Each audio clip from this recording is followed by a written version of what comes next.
ఇక మునుగోడు గడ్డపై కాషాయ జెండా ఎగురుతుందని మునుగోడు ప్రజలంతా రాజగోపాల్ రెడ్డి వైపే ఉన్నారని బీజేపీ నాయకులు భాస్కర్, నరసింహ, శేఖర్ రెడ్డి, నందగిరి జగత్ అంటున్నారు.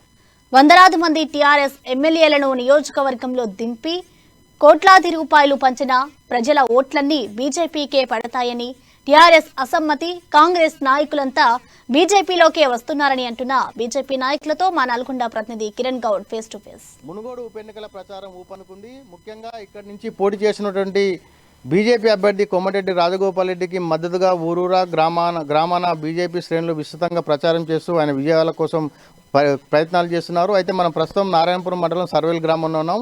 ఈ యొక్క గ్రామానికి చెందినటువంటి జిల్లా బీజేపీ నాయకులు మనతో ఉన్నారు. చెప్పండి, రాజగోపాల్ రెడ్డి రాజీనామా చేసిన తర్వాత తిరిగి ఆయన బీజేపీలో చేరిన తర్వాత పార్టీకి ఎంతవరకు బలోపేతమైంది, ఆయన విజయ అవకాశాలు ఏ విధంగా ఉండబోతున్నాయి? రాజగోపాల్ రెడ్డి గారు పార్టీలో చేరిన తర్వాత మా పాత క్యాడర్కు కొత్త క్యాడర్ తోడవడం బలంగా తయారైంది. క్యాడర్ గ్రామంలో మేము ఇద్దరం కలిసి కూడా పాత కొత్త అనే భేదాలు లేకుండా కలిసి పార్టీ విజయం కోసం, రాజగోపాల్ రెడ్డి గారి విజయం కోసం విస్తృతంగా ప్రయత్నిస్తున్నాం. ఖచ్చితంగా బంపర్ మెజార్టీ తోటి ఈ సర్వే గ్రామంలో మెజార్టీ ఇస్తామని మేము ఈ విధంగా మీకు చెప్తున్నాం. అయితే టోటల్గా నియోజకవర్గ వ్యాప్తంగా పార్టీ ఏ విధంగా బలోపేతమైంది? రెండు విధాలు, అక్కడి నుంచి టీఆర్ఎస్ నుంచి చేరికలు కానీ, అదేవిధంగా కాంగ్రెస్ నుంచి వలస వాళ్ళు రావడం కానీ, తర్వాత బీజేపీ బలంగా తయారైంది. ఖచ్చితంగా 40-50 వేల మెజార్టీతోటి కాన్స్టిట్యున్సీలో విజయం సాధించడం ఖాయం. మీరు చెప్పండి, అయితే గతంలో ఉన్నటువంటి బీజేపీ పాత శ్రేణులు ఇప్పుడు కొత్తగా వచ్చిన వారికి మధ్య కొద్దిగా సఖ్యత కుదురతలేదన్న ఆరోపణలు వస్తున్నాయి. మీరు అందరూ కలిసి పనిచేయదలుచుకున్నారు? మేము అందరం కలిసే పనిచేస్తున్నాము. గతంలో 13 సంవత్సరాలుగా రాజగోపాల్ రెడ్డి గారు వెంబటే పనిచేసినాము.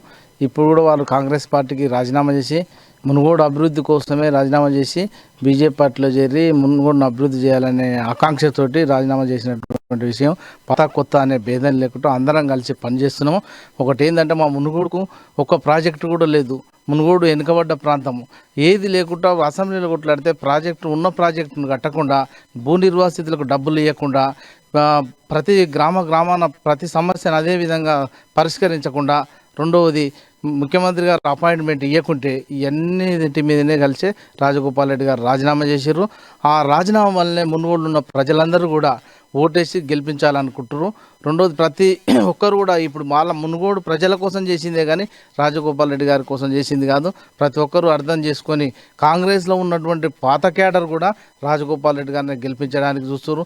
ఎందుకంటే బీజేపీ ఉన్న క్యాడరు, కాంగ్రెస్లో ఉన్న పాత క్యాడర్ కాంగ్రెస్ పార్టీ క్యాడర్ మొత్తం కలిసి, రెండవది టీఆర్ఎస్ పార్టీలో ఉన్నటువంటి అసమ్మతివాదులు కానీ, ఇంకా ఉన్నటువంటి వ్యతిరేకులు కానీ మొత్తం కలిసి రాజగోపాల్ రెడ్డి గారికి ఓటేసి భారీ మెజార్టీతో గెలిపించాలని చూస్తారు మునుగోడు నియోజకవర్గం మొత్తంలో. మీరు చెప్పండి, ఇప్పుడు రాజగోపాల్ రెడ్డి కొన్ని వేల కాంట్రాక్టుల పనులు తీసుకొని బీజేపీలో చేరిండని టీఆర్ఎస్ వాళ్ళు ఆరోపిస్తున్నారు. దీన్ని మీరు ఏ విధంగా తిప్పుకొడతారు? అది ఆరోపణల వరకే. మేము మునుగోడు ప్రజలము తెలంగాణ రాష్ట్రంలో ఉన్నామా లేమా అని కేసీఆర్ చెప్పాలి, జగదీష్ రెడ్డి చెప్పాలి. మాకు ఆత్మగౌరవం లేదా మునుగోడు ప్రజలకు? మాకు అభివృద్ధి వద్దా? మేము తెలంగాణ రాష్ట్రం కోసం ఉద్యమం చేయలే? నీ సిద్దిపేట, సిరిసిల్ల అక్కడనేనా, ఇక గజ్వేల్నా? మేము మునుగోడు ప్రజలం కాదా? దీనికోసమే మేము గెలిపించినటువంటి, గతంలో కాంగ్రెస్ పార్టీ నుంచి గెలిచినటువంటి రాజగోపాల్ రెడ్డి నాకు అవకాశం ఇస్తలేరు, నేను పోయిన నాకు అపాయింట్మెంట్ ఇస్తలేడు, అభివృద్ధికి నిధులు ఇస్తలేడు, కక్షగట్టిరు అనే ఉద్దేశంతో అతను రాజీనామా చేసి ఏ పార్టీ అయితే కొట్లాడుతుందో ఆ పార్టీని ఎంచుకొని, భారతీయ జనతా పార్టీని ఎంచుకొని, బీజేపీని ఎంచుకొని ఈరోజు రాజీనామా పెట్టిండు. అదేవిధంగా కేసీఆర్ స్ట్రాటజీ కూడా అట్నే ఉంది. ఎక్కడ ఉప ఎన్నిక ఇస్తే అక్కడ నిధులు ఇవ్వడం, ఎమ్మెల్యేలను సాటుగా దింపడం, ఈ పని అభివృద్ధిలో చూపిస్తే ఈ తెలంగాణ రాష్ట్రం 119 నియోజకవర్గాల అభివృద్ధిలో ఉండు కదా. ఎందుకు ఈ వివక్ష మాపై? నల్లగొండ జిల్లా, ఉమ్మడి నల్లగొండ జిల్లా అంటే ఉద్యమాల కిల్లా. మేము ఎన్నోసార్లు అప్పుడు సాయుధ పోరాటంలో నల్లగొండ జిల్లా ముందుంది. మన తెలంగాణ రాష్ట్ర ఉద్యమంలో కూడా శ్రీకాంతాచారి నుంచి మొదలు పెడితే తెలంగాణ ఉద్యమంలో కూడా ఈ ఉమ్మడి నల్లగొండ జిల్లా అంటే మా ఉమ్మడి నల్లగొండ జిల్లా మీద మీ పెత్తనం ఏంది? మీ సిరిసిల్ల, గజ్వేల్ పెత్తనం ఏంది? మేము మా ఆత్మగౌరవం కోసం, రాజగోపాల్ రెడ్డి గారి కోసం మునుగోడు ప్రజలు అతని వెన్నంటే ఉంటాము. ఇక ముందు బీజేపీ ప్రభంజనాన్ని తట్టుకోలేక కేసీఆర్ సర్దుకొని తట్టా బుట్ట సదురుకున్నాం. ఆల్రెడీ టీఆర్ఎస్ పోయి బీఆర్ఎస్ అయింది. టీఆర్ఎస్ పోయి బీఆర్ఎస్ నీకు వీఆర్ఎస్ అని ప్రజలు కూడా అనుకుంటుర్రు. నాయకులే కాదు, ప్రజలు కూడా నీ నోట్ల కట్టలకు ఇక్కడ భయపడేది లేదు. నువ్వు ఎన్ని నోట్ల కట్టలు తీసుకుని నీ కట్టలను తీసుకోమని చెప్తున్నాం. ఈ నోట్ల కట్టలను ప్రజలు తీసుకోవాలి. భారతీయ జనతా పార్టీ కమలం పువ్వు గుర్తుకు ఓటేసి కోమటిరెడ్డి రాజగోపాల్ రెడ్డిని విజయం తెలంగాణ ప్రజల విజయం, మునుగోడు ప్రజల విజయం ఒకటి కాదు. రేపు తెలంగాణ ప్రజలకు భారతీయ జనతా పార్టీ దిక్సూచి, తెలంగాణ ప్రజలకు దిక్సూచి, అభివృద్ధి కొరకై ప్రజల మీకు చేతులెత్తి దండం పెడుతున్న భారతీయ జనతా పార్టీ కమలం పువ్వు గుర్తుకు ఓటేయండి. కేసీఆర్కు బుద్ధి చెప్పండి ఈ ప్రభుత్వానికి.